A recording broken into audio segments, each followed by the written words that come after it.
PM Modi గారిని కారులో వెళ్తున్నప్పుడు చంపేశారు అనే విషయం ఎప్పటికీ నిజం కాదు. ఎందుకంటే మోడీ గారు యూజ్ చేస్తుంది ఒక specially designed Maybach Mercedes S650 car. దీని విలువ అక్షరాల 12 కోట్లు. ఇది వార్ ట్యాంకర్ కన్నా ఎక్కువ ధర. ఎట్ ఏ టైం 20 మంది AK-47 గన్స్ తో ఫైర్ చేసిన గ్రెనేడ్ వేసినా కానీ ఈ కార్ లో ఉండే వాళ్ళకి ఏం కాదు. ఎందుకంటే ఈ కార్ బుల్లెట్ ప్రూఫ్ అండ్ అలాగే బాంబ్ ప్రూఫ్ కూడా. 2 మీటర్స్ రేడియస్ లో 15 kgs TNT బాంబ్ పేలినా కానీ ఈ కార్ కి ఏం కాదు. ఈ కార్ మీద ఎవరైనా మిసైల్స్ వేస్తే కాన్వే లో వస్తున్న జామర్ కార్ మిసైల్ ని డిటెక్ట్ చేసి అలర్ట్ చేస్తుంది.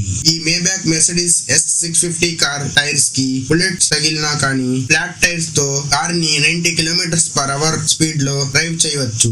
ఎవరైనా కార్ బయట టాక్సిక్ గ్యాసెస్ ని రిలీజ్ చేస్తే కార్ కి ఉండే ఆక్సిజన్ సిలిండర్స్ కారణంగా కార్ లో ఉండే వాళ్ళకి ఎయిర్ ఫ్రెష్ గా వస్తుంది. గుర్తు తెలియని వాహనాలు మోడీ గారి కార్ ని టేస్ట్ చేస్తే స్మోక్ యూస్ చేస్తూ వెనకాల వచ్చే వాహనాలను డ్యామేజ్ చేయవచ్చు. ఈ కార్ లో machine guns and rifles fix చేసి ఉంటాయి. మోడీ గారి సెక్యూరిటీకి ఒక రోజుకి 1.5 ఖర్చు అవుతుంది.